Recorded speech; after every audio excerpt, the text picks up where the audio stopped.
way that I want this to go here. So anyway, background information.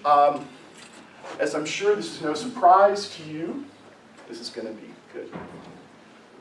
Lacking in manual dexterity. Online journalism is a very significant source of journalism. Studies show that, well, let's sort of go over the background first of what we as consumers, where we get our news from. And studies done by the Pew Research Center, which is a really great nonpartisan research firm. The percentage of adults in a 2016 survey who say they often get news from TV is 57%. That is, television remains the most utilized medium for news information, even in this day and age.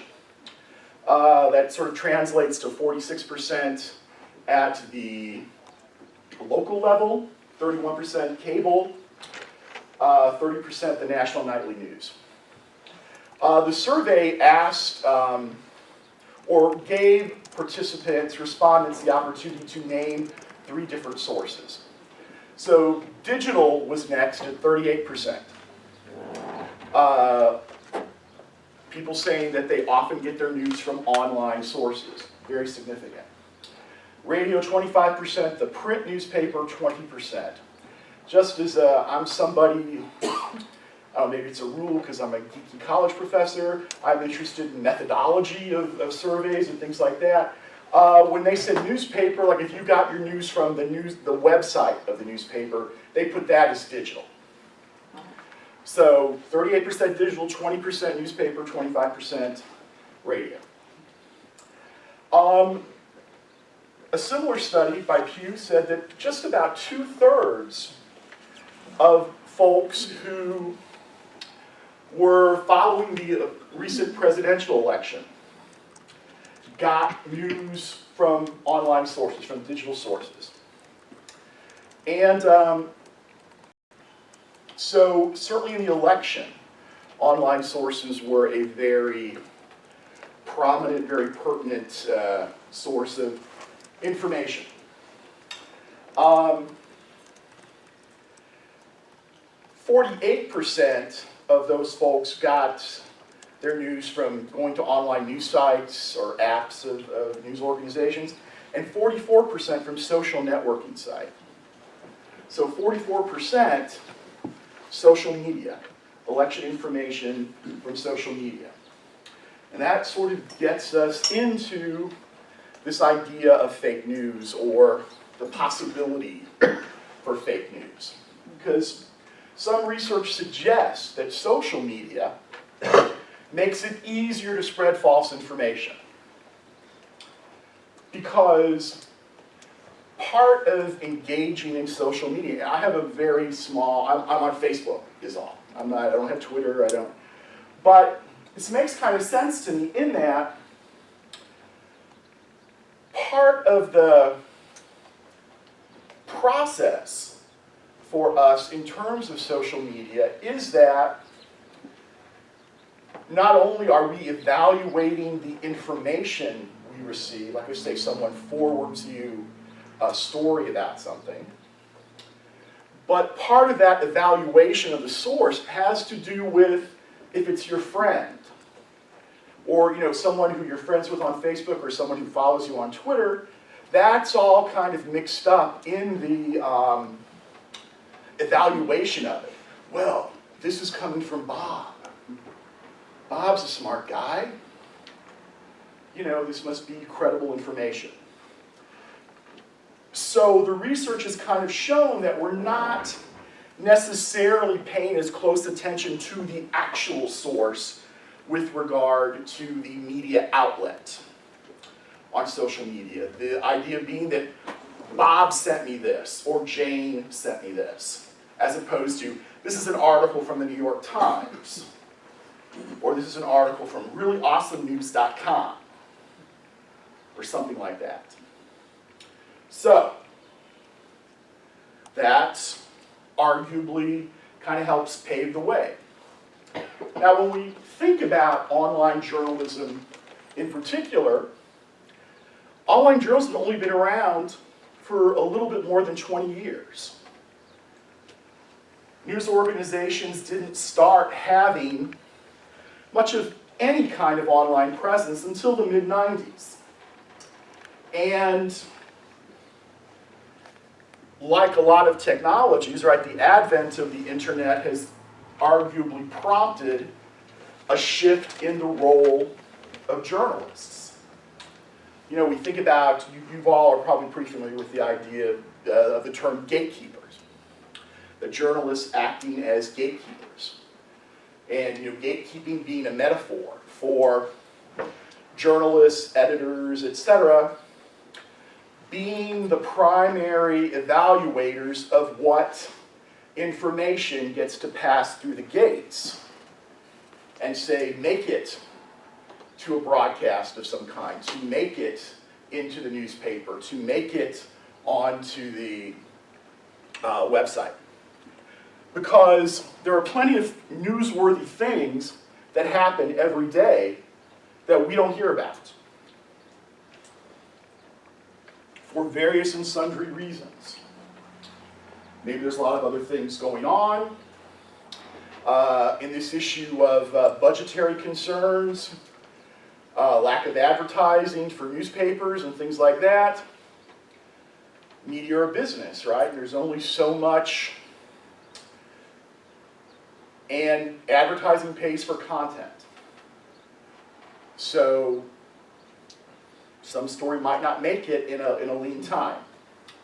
So, but with the advent of the internet, we have access to way more information than we used to.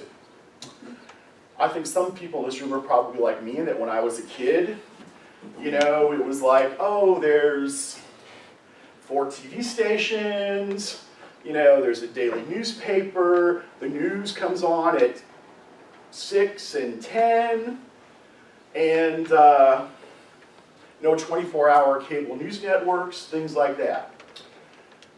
But in this day and age, where we have access to vast amounts of information, that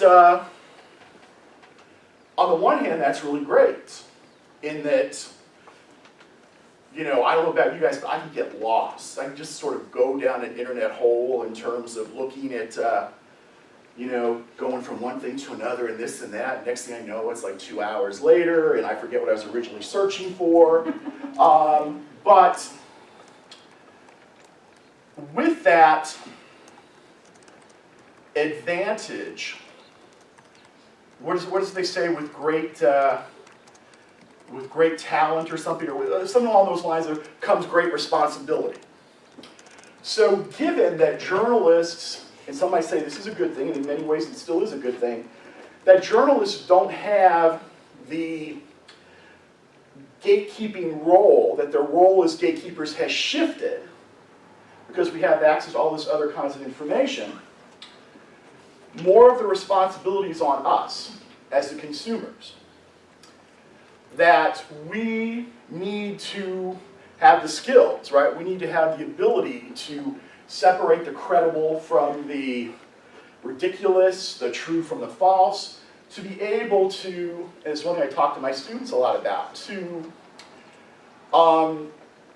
get information, get credible information from really good sources. Now, with regard to journalists and journalism and all of this, some folks with the advent of online journalism said, well, the gatekeeping role of journalists really just kind of goes out the window. That it's all gone. It's you know, it's a free-for-all. And that really isn't so much the case, although it's more of a free-for-all than it used to be.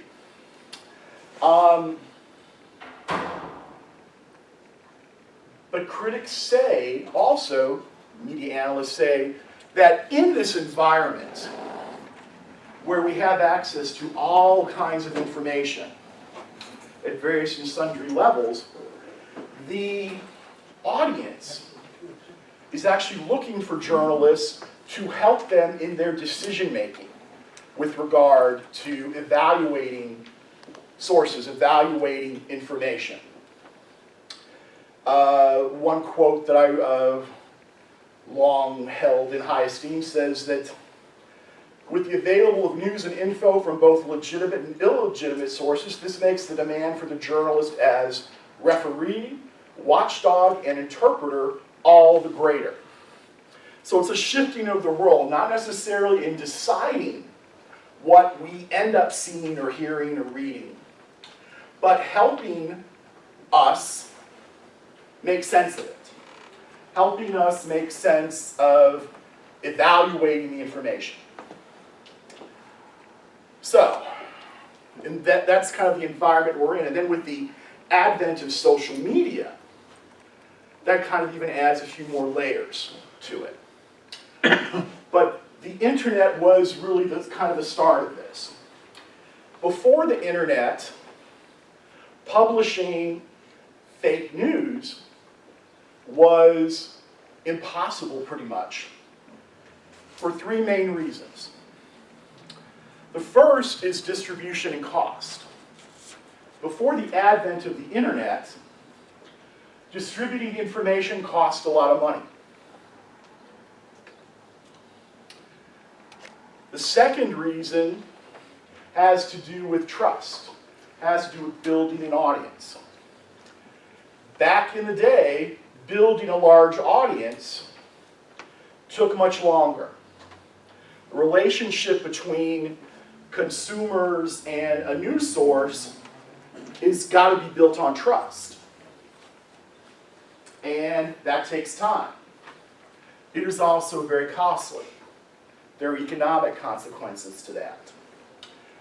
The third reason has to do with laws and regulations. Now, I'm no expert in media law, but before the internet, it was easier to regulate the news media via laws. Publishing fake news would likely get a company sued.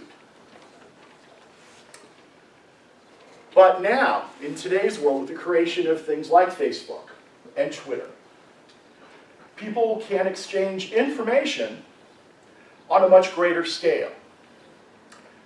The ease of various publishing platforms, like say WordPress, for example, we can present a pretty snazzy looking website with great ease.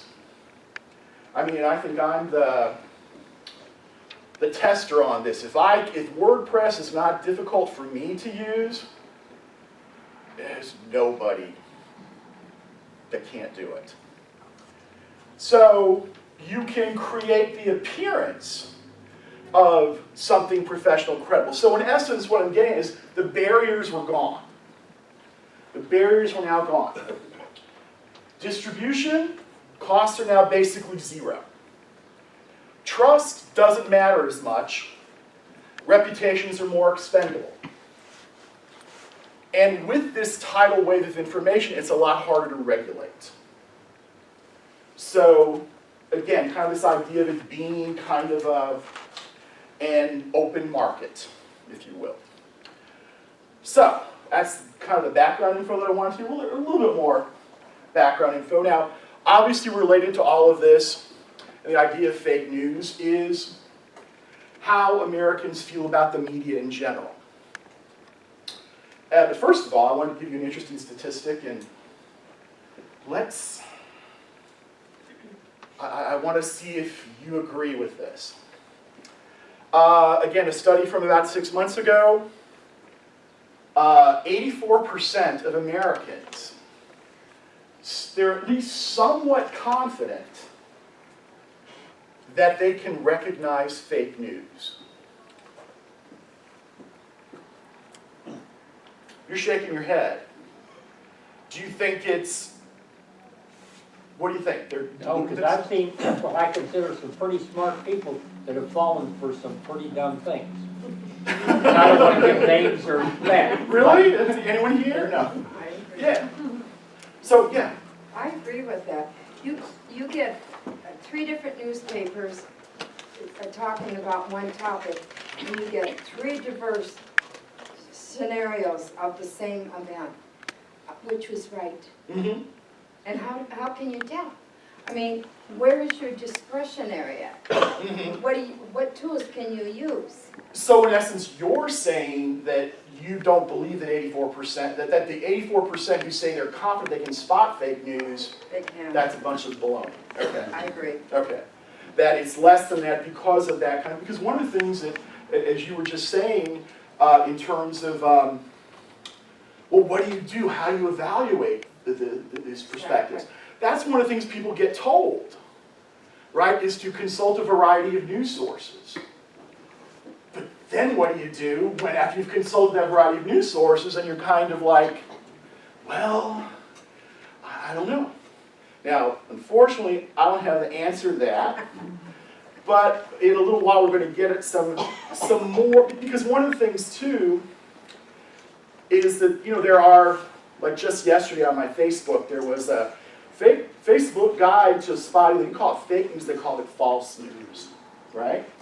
And so there's a lot of that around. You can see some of that, and some of it's, you know, a lot of it's really good. What I'm going to talk about in a little bit is, because I just assumed, and by the looks of you, I think I was right, you know, it's a pretty smart audience. So, right? You We'll shaking accept his head? that. Yeah. Yeah, try to be. That's why we're here. Well, hey, I'm going to take that personally. You know, so we're going to get into some higher level kinds of things, sort of again, way of not just talking about fake news, but news in general, journalism in general. So, 84% of Americans. Now, to be honest, only a much smaller percentage said, I'm darn sure I can spot fake news.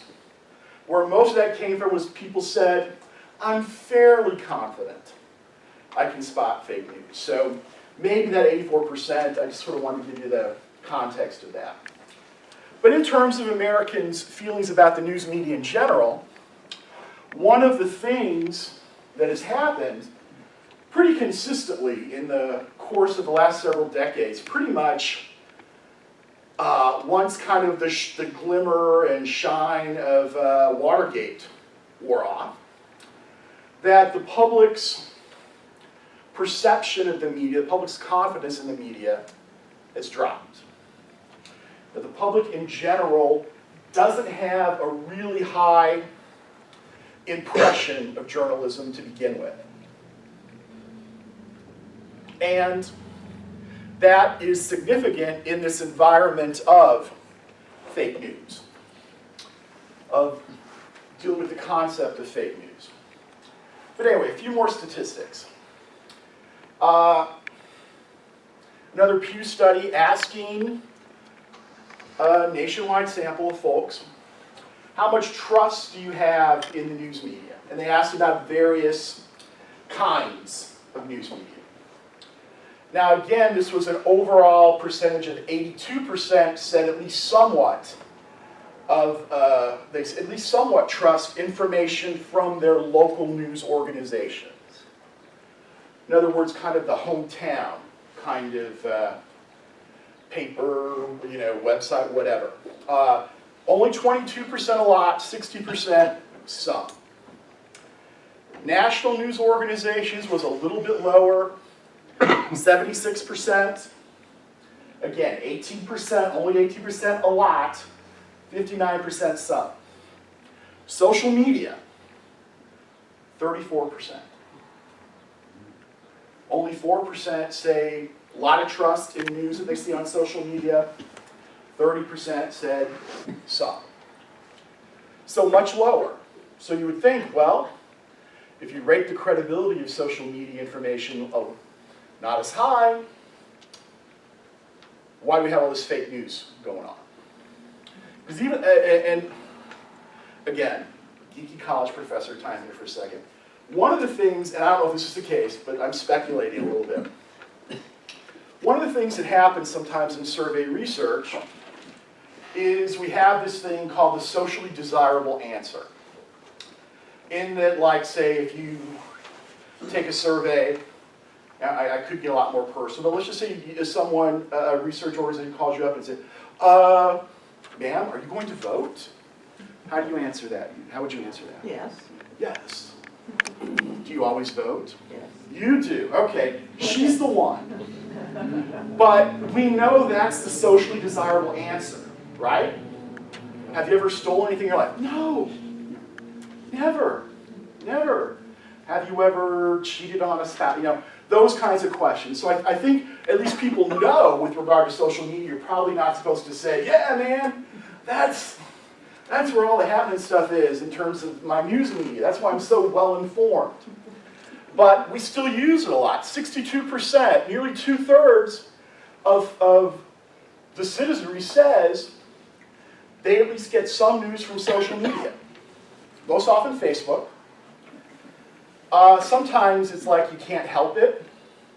I don't know if anybody who's, well, I have Facebook, to be honest, basically to play Words with Friends. Anybody else play Words with Friends? You want to? Well, find me. We'll play.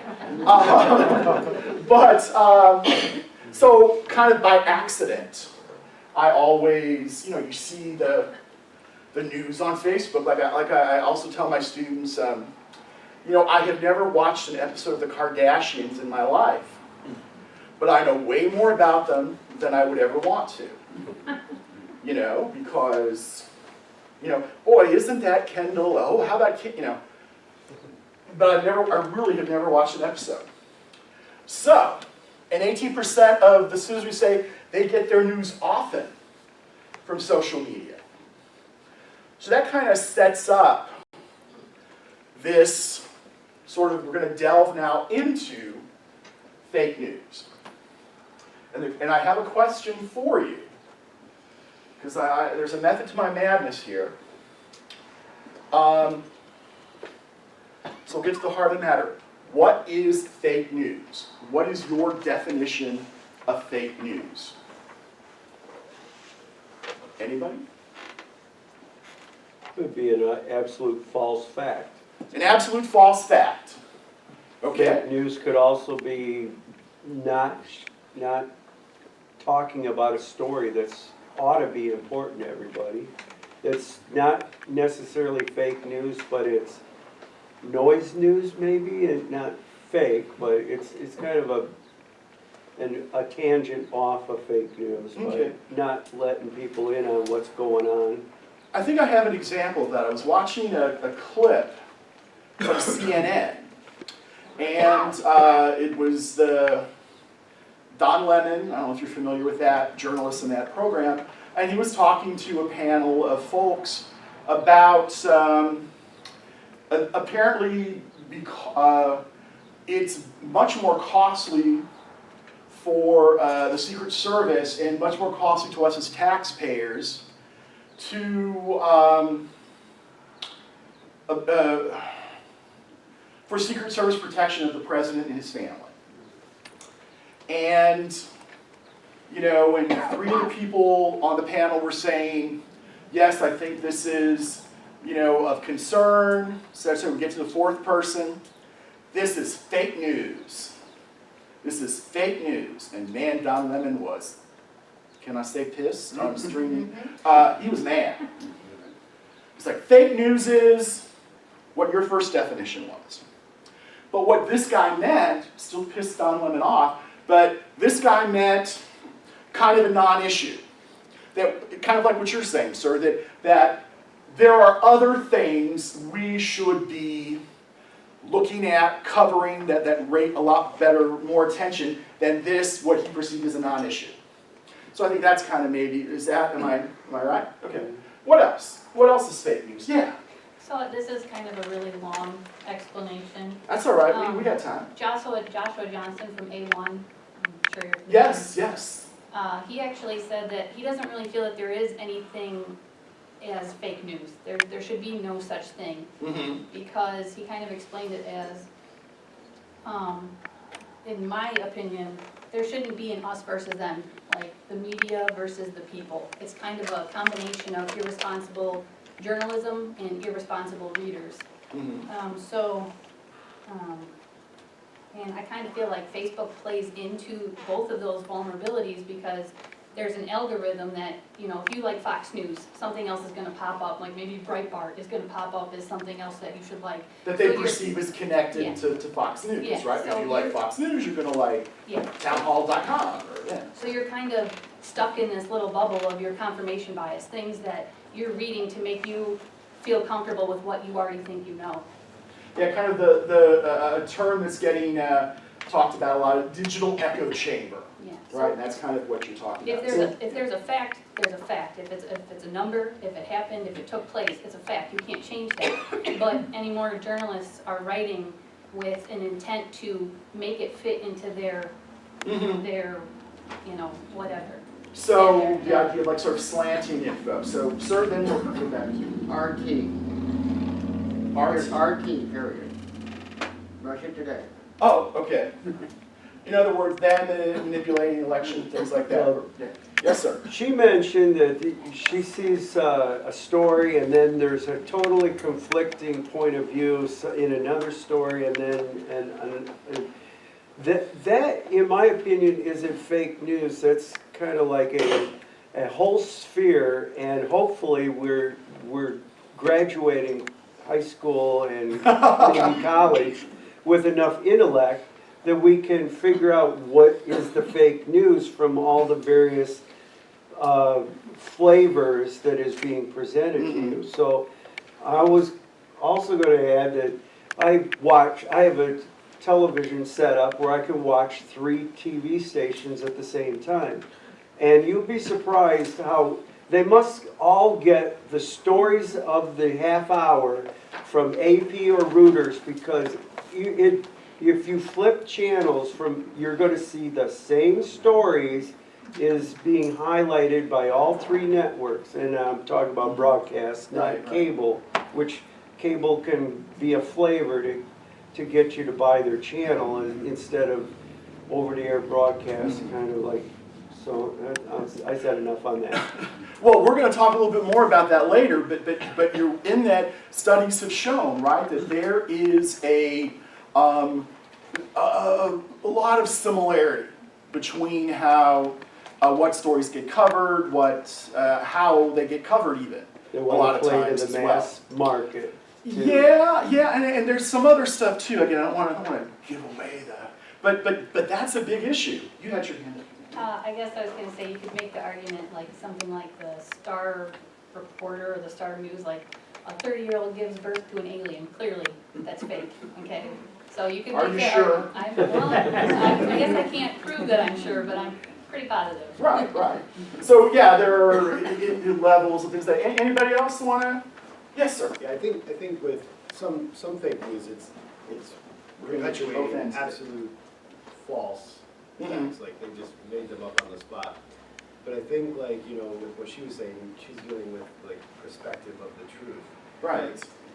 That's why if an accident happens, the police question every witness to kind of extract the general truth, because they're going to get a different perspective of each one.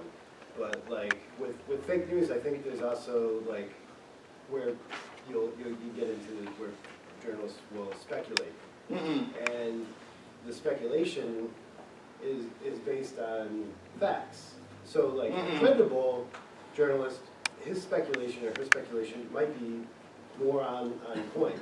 Where like, you know, somebody that has more of an agenda to pull or sway people to a different side, they might speculate and do something kind of underhanded with that. And it's, you know, in news stories, you have to look out for the facts, but then also the conclusions that are being drawn from those facts. Yeah, because that gets at a kind of a. I don't want to, because I'm afraid I'll keep you guys here really late if I keep. I can talk a little bit, right? This guy's shaking his head. Okay. But that. Does the public understand journalism in the form of, say, your 10 o'clock news, based, I'm not going to ask you, I'm not, but is the 10 o'clock news the same kind of animal as Bill O'Reilly or Rachel Maddow, right? Those are different kinds of programs. There's certainly public affairs, journalism program, but the 10 o'clock news or reading the front page of your newspaper, not the opinion section, but the, is very different, right? Like for example, Sean Hannity. Sean Hannity says, I don't consider myself a journalist. I don't think he used this word, but essentially what it meant to me was I consider myself a partisan. I'm here to give you this perspective, but studies have also shown that the public perceives that as kind of the same thing, which kind of gets at your issue. I'm not saying that's why, but that's a big issue, right? Sort of the separation. And the media, journalism has not done a great job a lot of times in terms of separating the hard news story from the opinion kind of pieces, right? So, anyone else want to give a, yes? Sorry, I just wanted to say, I kind of feel like it's a little dangerous using something like false fact or alternative fact, because that just allows us to create more and more divisive rhetoric. We've still got that F word going on, right? One Yeah. side is just going to keep dismissing the other until you just dismiss each other and you don't hear either side anymore. So it's dangerous for both sides to use it. Because one thing that hasn't come up, but one thing that gets talked about frequently is that to some folks, fake news means anything that's hostile to my agenda or my interests. That's fake news, right? There's also some evidence that's being used to discredit, now what we've seen in the last few years is the rise of these news organizations that fact check. That it's been used to discredit things like that, that if you're checking the facts, you are somehow engaging in fake news. A guy who heads one of the fact-checking organizations says that he has found that people tend to confuse reporting mistakes by established news organizations, calling that fake news. Because one of the things also in this day and age is we see news as it's being developed. And if anybody's been a journalist, that's a messy process. And if you're going on air immediately, mistakes, you're going to be able to try to fix those mistakes. Like, I always think about this in terms of, this was about, it had to be more than 10 years ago. There was a coal mining disaster in West Virginia. And I was watching Anderson Cooper on CNN, and he was at the mines in West Virginia. And I was watching it all night because they were trying to find the miners. And it was really late at night, and Anderson Cooper comes on and says, okay, they found the reports are now they found the miners.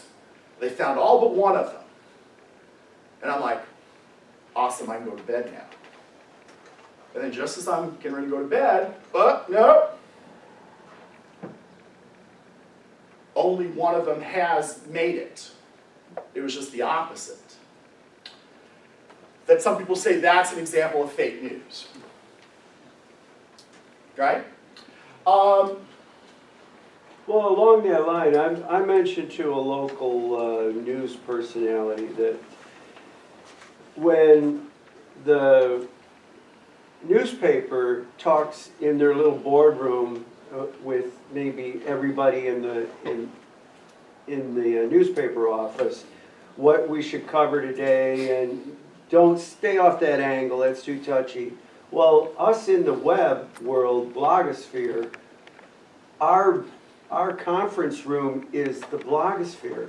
So to some extent, anything you read, you have to take with a grain of salt and understand sometimes that maybe we're trying to start a thread in a direction just to get banter back. Mm-hmm. This is the info we know at the moment, right? So, whoops, that was almost. So some other things that kind of get confusing established news organizations and their errors with obviously fraudulent news produced by Macedonian teenagers, because that's where apparently a lot of the fake news was coming from, with regard, is made up, literally made up stuff like we were talking about earlier from the country of Macedonia. But, so at minimum, right, this term fake news is kind of, to use a technical term, is kind of a squishy term, right? It's different things to different people. Things like intentionally deceptive stories, like the Pope has endorsed Donald Trump, right? Sometimes humorous news, like Jon Stewart referred to The Daily Show as a fake news show, his own show as a fake news show. Not that he wasn't dealing in truth, but that it was, you know, it's a comedy show. Things like The Onion run satirical kinds of pieces, right? But some people say that's fake news. Is a little interesting, I think it's an interesting sidebar.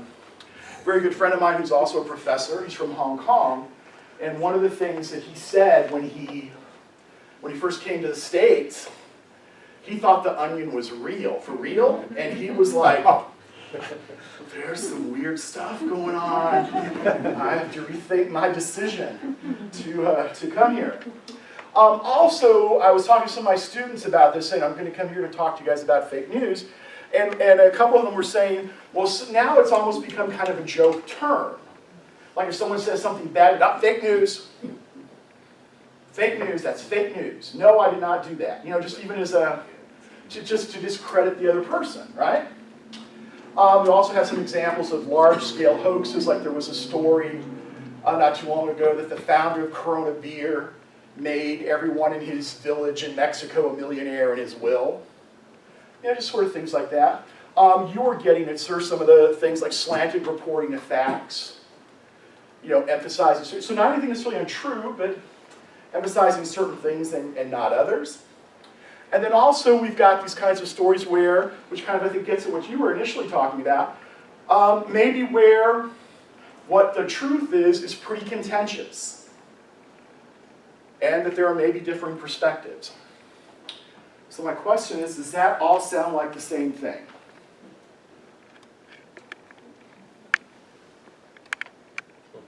Right? So, I will take your kind of non-responses. No, it doesn't sound like the same thing. And so what we have now, and personally speaking, I kind of agree with this. There was a piece in January written by Mark Sullivan, who's the media reporter in the New York Times, who said, all the things that we've just talked about, you know, and you guys pretty much hit everything nail on the head with regard to issues related to fake news, all of those things are really important to discuss, to talk about, to deal with. But it does not do us a service to call all of that fake news, to put it in this one big blender and say all of that stuff is fake news. I was reading another article earlier today, because in true journalist fashion, I kind of cram at the end usually too. And there was an interesting quote in this article.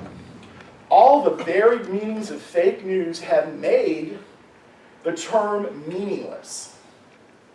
It's a rallying cry to some, a joke to others. It's both and neither. It was born from a media frenzy bent on describing a murky reality. Mostly it's become a signifier of cynicism, a term feeding a public sense that maybe nothing is believable or worth believing anymore. That this just sort of inspires that kind of continued downward perception of the news media, of journalism. Remember earlier I gave you the statistics with regard to about 84% of people said they were somewhat confident they could spot a fake news story. Again, thinking about definitions, fake news was defined as something made up.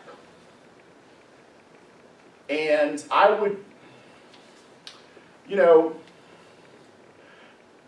say, if I had to define fake news, I would say that's deliberately constructed lies. And all these other things are maybe offshoots of fake news, but not quite, I believe in trying to be as specific as we can about terms, and that sort of gets us a little bit off the track with regard to fake news. Yeah, yes sir. Then what would you say is the difference between fake news and propaganda? I would say not a heck of a lot. Then why are we calling it fake news and not simply propaganda? Propaganda. The term fake news is propaganda. That's what I'm getting at. That is a very good point, because when we talk about these issues of bias and things like that, you know, one of the things I also talk to my students about is like whenever a country gets, whenever there's a coup in a country, one of the first things that they do is they take over the media.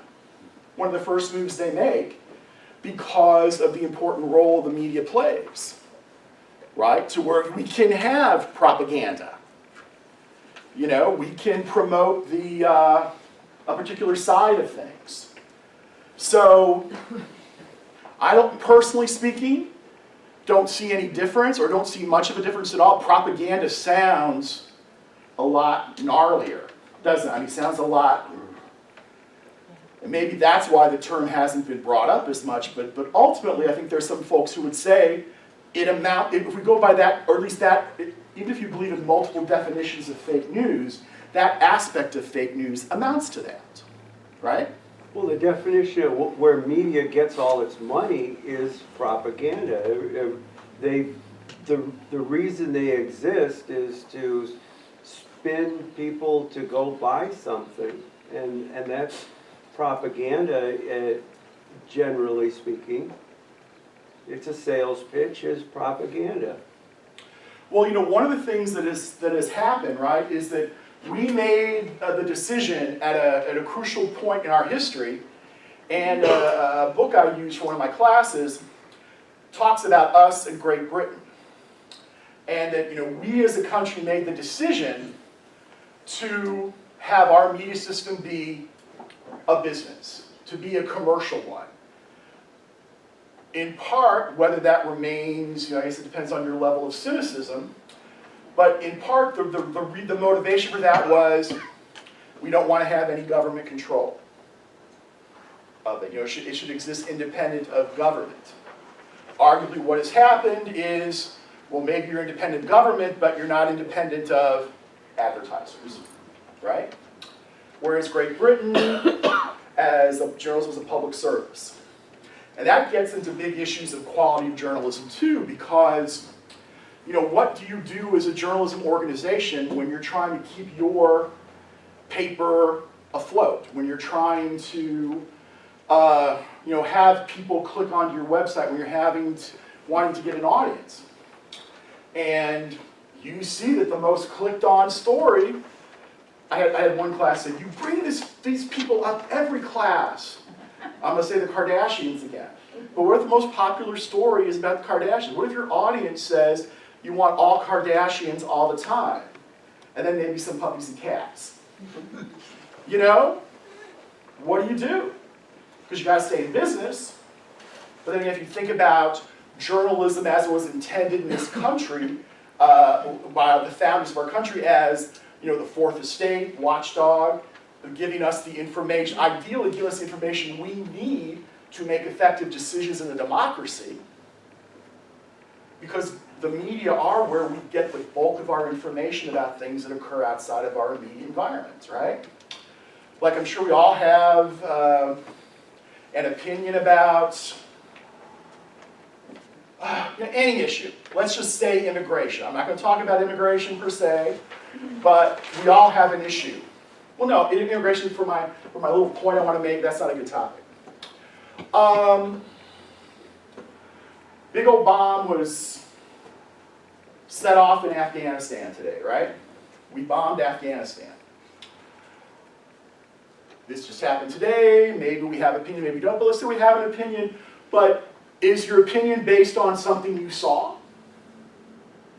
Was anybody in Afghanistan earlier today? Word of mouth. Well, right, and we depend on the media for that, for a lot of that stuff, right? So, got off track.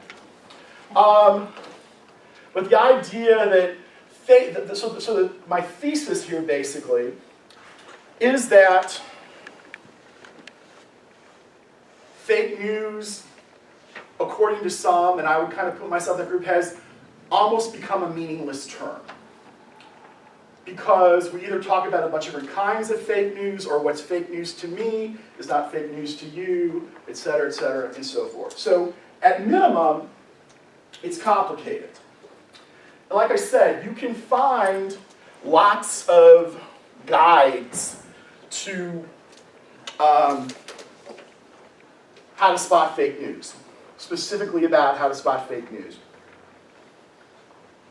And like I said, those are good.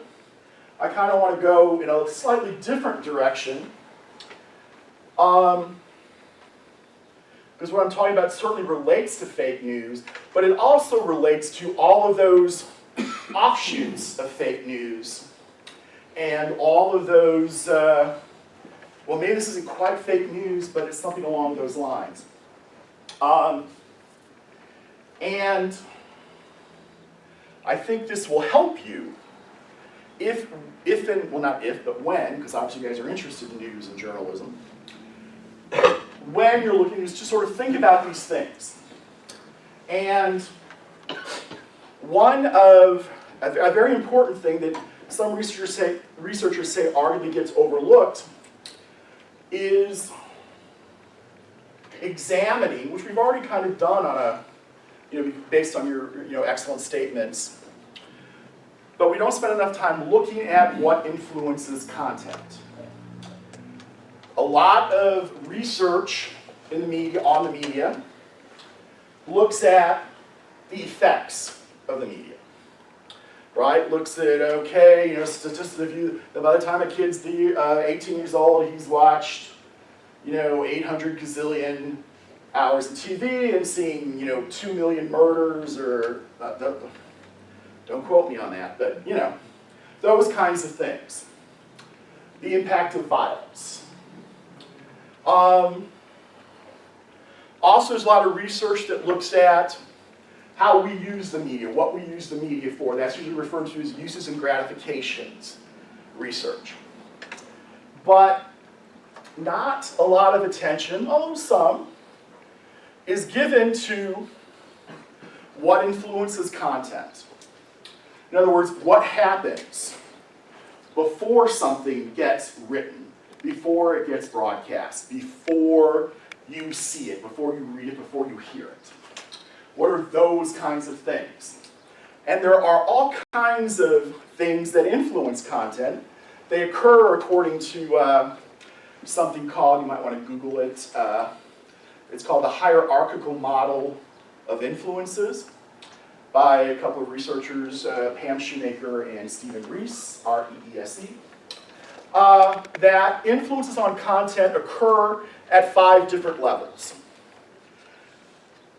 So again, think about this in terms of, why am I seeing this story? It kind of gets that. Why do we see the same thing all the time? Or why are we talking about this? Or why is this subject covered in this particular way? This gets at kind of some of those issues. It doesn't come with firm answers, but it gets at some of those issues. Because also the more complicated thing, I'm hearing a ringing. Is everything okay on your end? Mm-hmm. Okay. Yeah, it's just me then. Also, these 5 levels of influences are often occurring simultaneously. So anyway, and conceptually speaking, I'm going to do some finger artwork here, is to think of this model as a series of like concentric circles, going from inner to outer. And the outermost level of influence on content has to do with theories of power and things like ideology, that kind of thing. So for example, what is something probably kind of difficult to, what is something that probably most of us believe as a nation? Like some fundamental value. Can we come up with anything? What do we, pardon me? Just the rule of law. Rule of law, right? Okay, that it's wrong to do things like murder people, right? One thing we kind of universally agree on. You know, one of the things that we talk about with regard to journalism, the whole lot, fair and balanced, objective, both sides of the story. Story about murder, we rarely hear from the pro-murder side, right? We don't hear, hey, he probably had it coming. Yeah, I think we ought to be able to murder people, right? We don't hear that. You know? So things like the American dream, things like that. I am eyeballs deep and I'm trying to finish up a book. My deadline is Saturday. One of the things it's a book about sports journalism, and it's specifically about how the media covered, if you recall a few years ago when we had the first athletes in 2 of the big 4 major sports come out, announce that they were gay, and how the media handled that. And so I've been reading a lot about masculinity in terms of, because our ideals of society, what we think of as masculinity, influence the coverage. I don't necessarily take that perspective. I mean, I don't disagree with it, but that's kind of not my bag. But that would be, those are the kinds of issues we're talking about. Those kinds of things have an influence.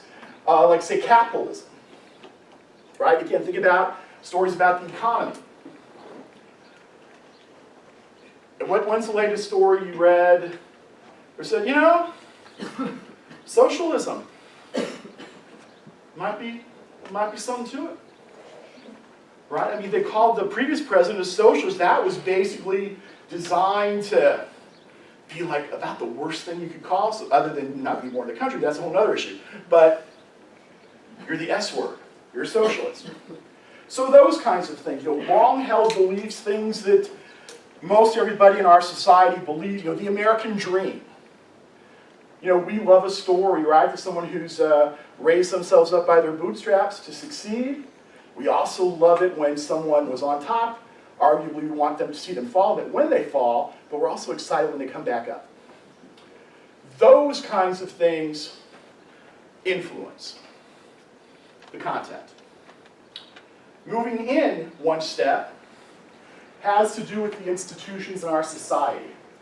In essence, what things occur outside of the journalism environment. The relationship journalism has with other institutions in our society. You know, one of the things that that you mentioned, sir, is journalism is a big business, right? And one of the things we hear about is the idea that, well, the media are biased towards the liberal side of things. We're going to talk a little bit about that in a minute. But the other side of that argument is, hey, you know, media, journalism is a big, huge business. Big, huge businesses worth billions of dollars are not oftentimes in the habit of wanting to upset the apple cart and change how we do things in society. So that's an argument kind of against that perspective, maybe. With those kinds of things, sources, the government influences what we see. In that, you know, who's the most important, who's the leader of the free world, right? The President of the US. So therefore, what the President kind of wants to talk about gets talked about. And the example I use about this is that, you know, because it has to do with how we define news. But I don't know if you guys remember this, but when George W. Bush was president, there was an incident where he choked on a peanut. And he was okay, just in case you're, you know. But choked on a peanut. And I remember vividly watching, I think it was the CBS Evening News, and they had a graphic. You know, Bob, the peanut was lodged here. And this happened. Anybody here choked on a peanut? Were you on the news? Right? You know, yeah. I mean, there had to be something for us to make the news. As with what we define as newsworthy, which I'll get to in a minute. But Well, I public think relations, advertisers. Yes, sir.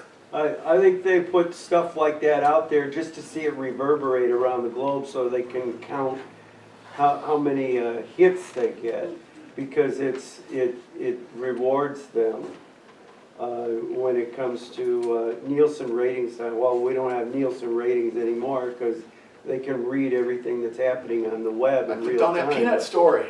Yeah, so. Yeah. Okay. Kind of because I see because I've been gabbing a lot. Don't want to keep you longer than you need to be here. So organizational influences. Media organizational policies have an influence on content, obviously, right? In terms of how much we like these kinds of stories. We tend to cover these stories in a certain way. And a lot of research kind of shows that a lot of that stuff is actually kind of subtle. And that journalists are influenced by their peers and what will maybe get them ahead, so if they cover things in a particular way, or you kind of know how to be a journalist when you take a job in journalism, or you've at least learned some level of it, but maybe you get to a particular newspaper, TV station, then, oh, they like this, so I'll tailor my work to this. Or, these guys are a really big advertiser, we just kind of have this informal rule that we don't investigate those guys. Now, a real important level is the next one, which is called the routines level. And what we mean by routines is the way we do journalism, the norms of the profession. So, for example, what we decide is news, our definition of news. Who, what, where, when, why, and how. Well, that's kind of the basic, that's how you're kind of supposed to write your basic news story, but how do we decide what makes something newsworthy? Politics. There's some values here. Why are politics newsworthy, would you say?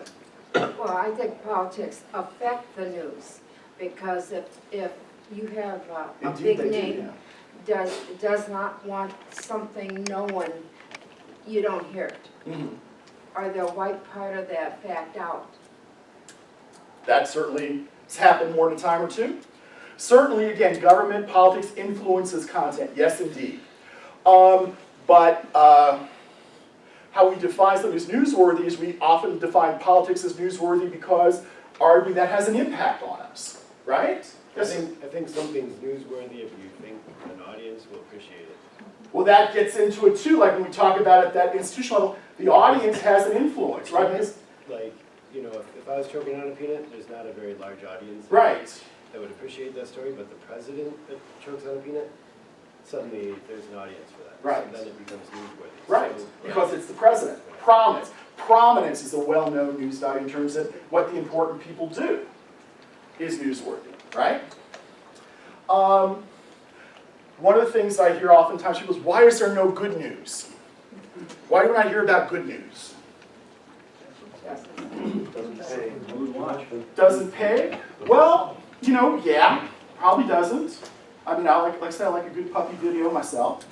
But, but also in terms of how we define news, again, long before, we're talking way back in the day before some of these influences, what we as a society, what the profession has defined as news is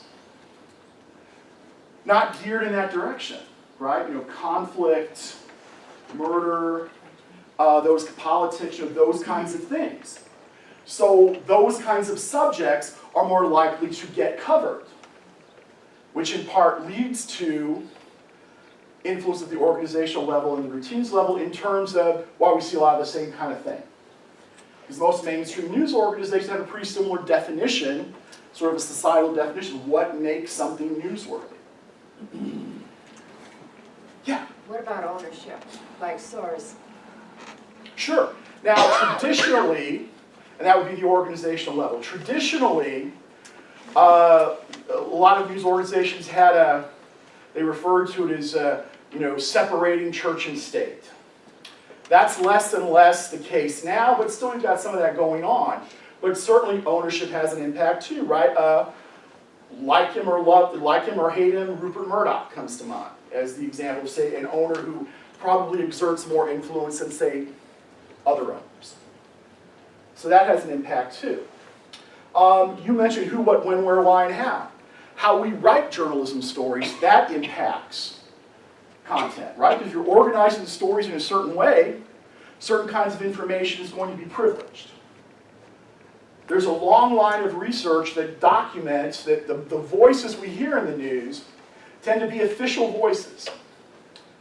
Powerful people, people in positions of prominence, not us guys, you know?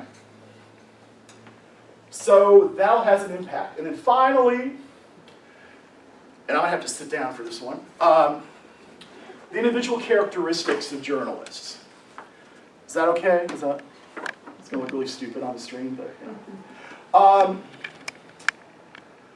Because one of the big contentions, one of the big accusations, right, is the media have a liberal bias. And what a lot of that is based on is the fact that when you ask journalists how they feel about particular issues in society, their individual feelings, they tend to skew a bit towards the liberal side. Not 92% like that comment I talked about earlier. It's more like 60. And an increasing number of journalists identify as independents. So folks contend, well, because journalists are liberal, so the media must be liberally biased. But one of the things that you learn as a journalist in training or a journalist to be is there are ways to write the story. And so research has shown that your individual demographics, like your political leanings, for example, have very little influence on the content you produce.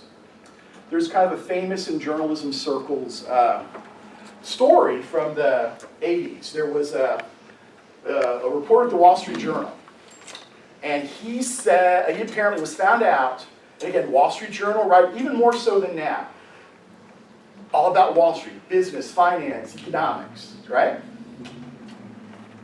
Now, this guy was a socialist. He was the S word. He was very influential, very prominent in the Socialist Party in New York State. So, as you can imagine, this kind of caused a brouhaha. Whoa, so what kind of stories was this guy writing? Must have been trying to influence people. You know, trying to get them to be socialists. Went over everything the guy had written for years. Could not find any evidence of that going on.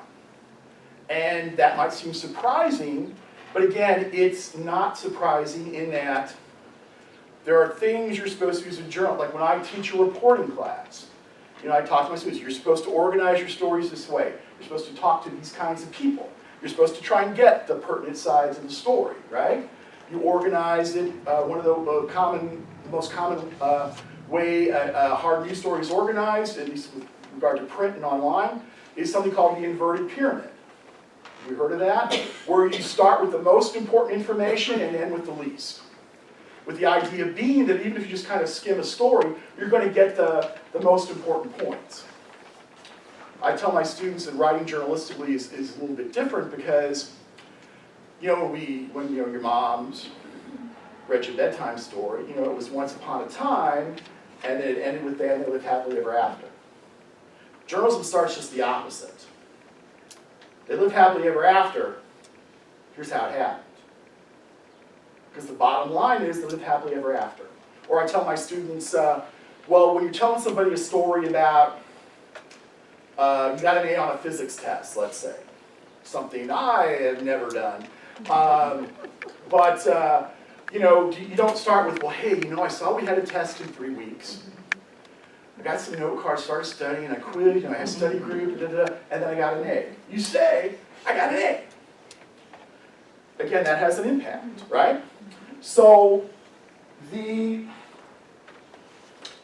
individual characteristics is something that kind of gets trotted out a lot, but research has shown that that's probably the least effective way to sort of look at this issue of bias in media performance. But, so I'll kind of, yeah, yes sir. Two questions. Sure. What's your opinion of the Columbia Review of Journalism? Pretty good. I can't say I read it all the time, but I think they tackle some important issues of industry issues and the way we cover kinds of issues and things like that that need attention. Yeah. Do a pretty good job. I think so, because it's kind of an insidery kind of publication, obviously, right? And looks at, how can we do this better? So to me, it kind of seems like it's something that is concerned with quality reporting, quality journalism. So. And second question, what do you think, what's the feasibility of organizing the distributors of news as nonprofit organizations? That is kind of a burgeoning issue. Because in recent years, we've seen the advent of some nonprofit journalism organizations. ProPublica comes to mind, if anybody's heard of that. These kinds of organizations tend to deal in investigative kinds of issues. And they kind of have supporters with deep pockets and things. So that's an idea that folks are kind of trying to get going. But when and ProPublica's, although they were called fake news recently, but they've won Pulitzers and things like that. But when we talk about those sort of social system, we kind of don't do journalism that way. So it's been kind of slow going for those places to get some traction. But there are some that are doing some really Wouldn't good that work. obviate a lot of the problems, though, that we're talking about? Yeah, but we can always find another problem, right? Because the first thing that would come to mind would be, well, who owns you? And are you beholden to that owner? Who's contributing? Does that mean you're going to have this kind of perspective? Now, I'm not saying that it wouldn't be a good idea to do that, but you're going to have those kinds of, everything can be spun, right? But those very questions are paramount in today's setup. They really are. They really are. And like I said, we're seeing some. I would advise if you're interested to check ProPublica out there, they're really interesting. And again, cover issues because they're not concerned with hits and clicks and viewership as much.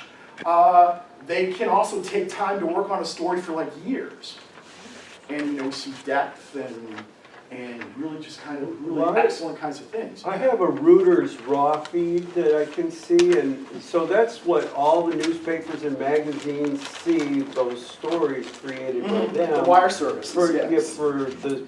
all the media outlets to pick up and decide what their readers are going to like. But when you see it from a Reuters point of view, then you're seeing more of everything, sort of like Huffington Post, sort of. Yeah, good point. Yes, sir. How dangerous is, in your opinion, and if I interrupt someone, I'm sorry, how dangerous is fake news?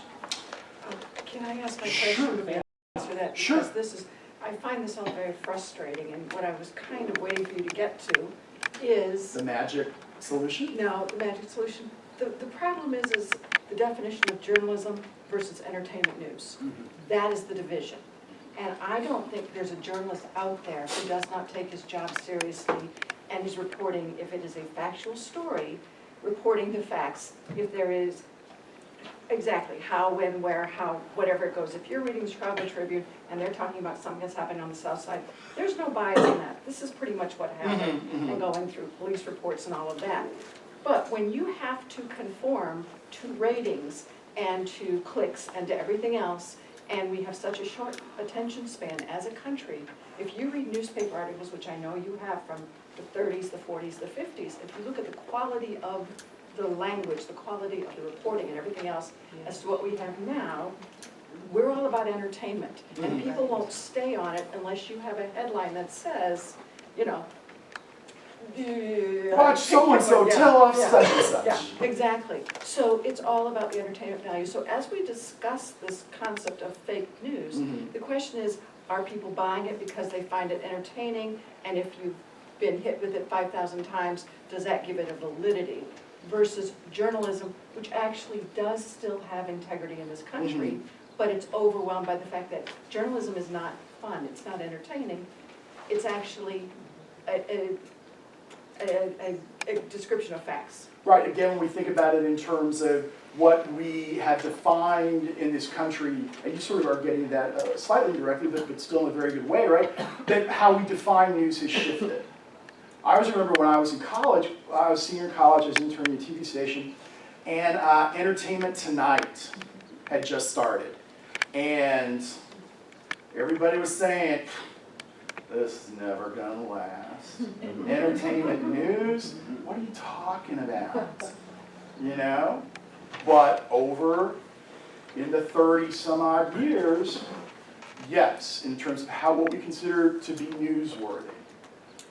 That, again, we're talking about, again, influences on content, so certainly things like searching for audience, ratings, this short attention span, the audience, what the audience, all those things have an influence, and many would argue, because of the profit model, that that takes away from what journalism was intended for, which is what you're getting at, in that, you know, the founders of our country intended journalism as, again, a fourth estate, a watchdog, right, for us, to keep tabs on those in power, on big business, to look out for the little guy, for lack of a better word. Journalism is a public service, so thinking about not just what would get the most clicks, but what is the most important information we need to know.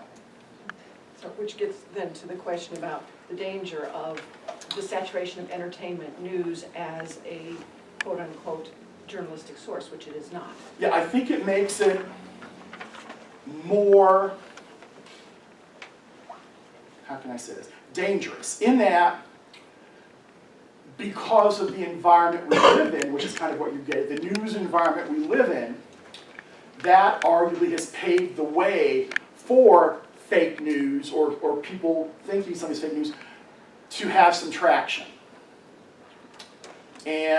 But if we have an understanding of things that influence content and think about how did this come to be? You know, again, there are, and I know you weren't looking for a magic answer, because there are none of those, right? But if we look at the news media kind of with that kind of eye, thinking about where did this come from, how did this come to be, and to understand also that it's a much more complicated process than, well, they're just this, you know, or it's this and they're making stuff up.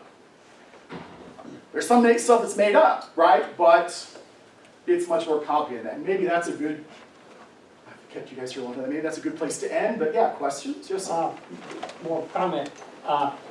The news is supposed to be kind of a watchdog on our government. Yeah. You're supposed to report, and our government covers up so much stuff that reporters constantly have to file lawsuits on this Freedom of Information Act. You know, and so if we lose those kind of reporters, we're going to lose a tremendous amount of government watchdogging.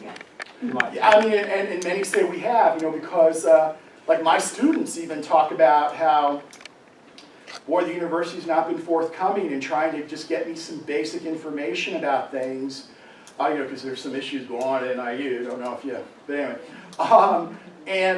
So they're forwarding everything, but you know, delay. Not much interest sort of in transparency, I think, so, yeah, yes. So could you make the argument that maybe the structure in which we display or present news could maybe be tweaked or changed? Because like you said, you mentioned an upside down triangle, that's how you go about journalism. So you're going with the most important whatever first, Right. and then trickling down from there. So I don't know how many times I've seen this on Facebook. There's a headline, and a person only reads the headline, and then they form their opinion from that, and then they go in the comment thread, and they voice their opinion, and if they would have read a little bit further, they would have realized that, you know, one fact after Right. another, it would have changed maybe their viewpoint. So that, I mean, that's a good point, right? So it could be that. What about, and this is why I was sort of talking about these kinds of things with you guys, what about the responsibility of the consumer? Oh, the news, I right? mentioned that earlier. Yeah, exactly. It's not an us Right. versus them thing, it's a mixture. of Right, all. right, and I mean, and I wasn't, my motivation was not to say, looky here, Yeah. you know, but that plays into it as well, because there's all kinds of studies that show that the population, unlike yourselves, is not that interested in news. And what they are interested in is, again, the K word, you know, and all those kinds of things, that they're not going to look at different sources like you were talking about that you do. So that plays a part too. And how do we get people to read, to watch, to click, isn't it? Yeah, so I actually think that, especially since the election of Trump, that there is this thing, we're not just consumers anymore, like with these individual people clicking on things. There's a, you know, there's this, the whole phenomenon of organizations and mass movements and people in the streets and nonviolent protests and all that. And I think part of that is also that people are really hungry for the truth, and I'm not trying to make that the big T, just the fact, the actual Journalistic information. truth, yeah. Right, so we think about in the way how Trump started out and ended up as president, he promoted fake news for years about Obama's birth certificate. That was sort of, and a whole narrative went off about that, and a whole movement, anti-Obama thing followed from that. Mhm, So, but I just feel like that we need to have more faith that people actually, that more people, if they're more informed, if they sort of see injustice and stuff, will get involved, they want to know the truth, and they don't just want to be entertained. Well, and that's, I think, a really good point, because that's what we're seeing a bit of now too, writing that talks about how, in some ways, arguably, this has reinvigorated the population to pay more attention, and also reinvigorated journalism. Yes. In terms of paying attention to those, paying more attention to those kinds of things. We had something similar happen after the beginnings of the Iraq War. There were many newspapers who, like a year or so later, ran editorials that said, "We let you guys down. We accepted everything at face value, you know, the whole weapons of mass destruction kind of issue, and we did not do our due diligence." And arguably, we're seeing some of that now, where they're saying, all right, you know, we need to do some reinvigorate. Like, for example, I didn't mention too much about the O word, objectivity. And one of the things that some people contend is that, well, if you're a journalist, you're interviewing somebody, and someone tells you something that is just, I don't want to say fake news, but something that is false, something's demonstrably false. And you as a journalist say, hey, that is incorrect, sir or ma'am. Some people perceive that as fake news. Or, if not fake news, you're overstepping your journalistic bounds. You know, it's your job to report what is said, and we have members of administration saying that too, right? Where arguably, that is being objective, right? To say, no, that is incorrect. That's just buying a press release that somebody put out. Right, right. It isn't checking it out. Right. So that's part of what you're supposed to be doing. Yes, sir. I remember when Walter Cronkite used to be on, and Most trusted man in yeah, we America. got it. And then, but now we have, like you were saying, Rachel Maddow and all that, and it's opinionated. Walter Cronkite, I don't think, what really got opinionated. I mean, yeah, it would be interpreted as you have more of a, for lack of a better word, a straight news program, right? Although I do remember reading, I don't think I actually saw this happen, but it was apparently very symbolic, or very important when Walter Cronkite basically said, Vietnam's a mistake, folks, That's it. right? The most, because he had impact, right? And Nixon said, I lost Mortal Concord, I've lost the country. Mhm. And there are many people in the military who contend that if journalists did not have as much access to what went on in Vietnam, and we as the public saw those images of war, that we would have quote-unquote won Vietnam. You know, so that sort of talks about the impact of journalism But we too. saw the images, we saw them, That's what I we mean. saw them. If we hadn't have seen them, we wouldn't have. Because there was another thing too with regard to Iraq. There was a big controversy in the early 2000s.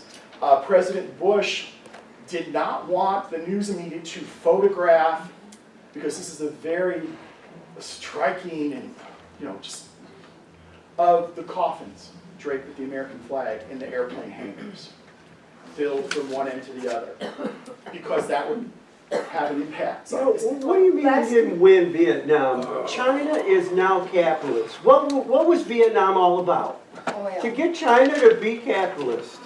And they own us now financially, necessarily. That's next week's presentation. There was a hand I told you. Oh, I'm sorry. Show them how to Last- do it. Last week, we had the woman out at the college, Mhm. and she showed that one picture that you're referring Oh, to, okay. you know, with the caskets coming off the plane. And there was a soldier bent down on the end of the casket, and her mouth said, "Look at that soldier sitting on that casket." Now, that offended me, and it hurts me. Now, my son was in Iraq. He could have been one of those. Sure. But for her, as a teacher, to make that kind of comment was disgusting. And that's part of the problem. Not her particular, what I'm saying, but that's part of the problem. The effect of, well, look, he's sitting on the casket. And it wasn't. That was false, whatever you wanted. It was a lie. He wasn't sitting on I that don't know that it was casket. I think it was a mistake that she made. Saw. She knew nothing about it, about the 15 or the 45. So you can't judge her so harshly on making. I can because I had vets. She just made a mistake and saw something. She should have apologized then. She didn't realize it at all. So next week, are you guys going to talk about me like that? No. Do we, any questions, any more questions? What's your biggest fear? Doesn't have anything to do with journalism.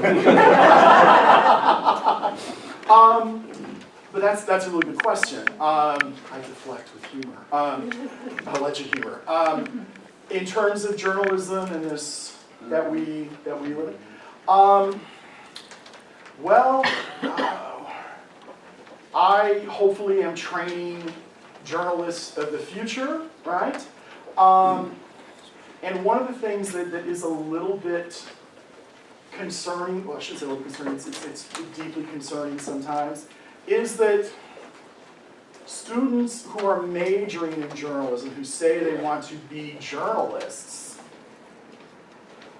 don't pay as much attention to the news as they used to. And there does seem to be an increasing number of, and again, this is non-scientific, this is just anecdotal in terms of my, as being a professor for some 14 years now,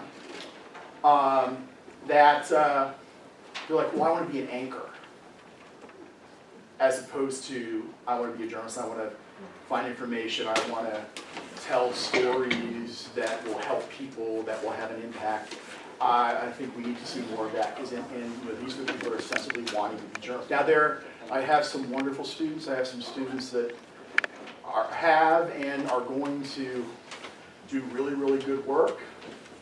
But I think we, as journalists, and future journalists, we need a better understanding of the impact that journalism has and can have. So I don't know if that... The book, the sports book that you're compiling, Yeah. You didn't mention too much about sports, and that's what you're... Do you think the competitive nature that America has gotten into with there's like probably 10 to 20 channels of sports on the television, 24 hours, 7 days a week. And a lot of it is happening live. Do you think sports is contributing to this combative spirit of even noise versus news, fake versus news? Do you think that our sports culture is?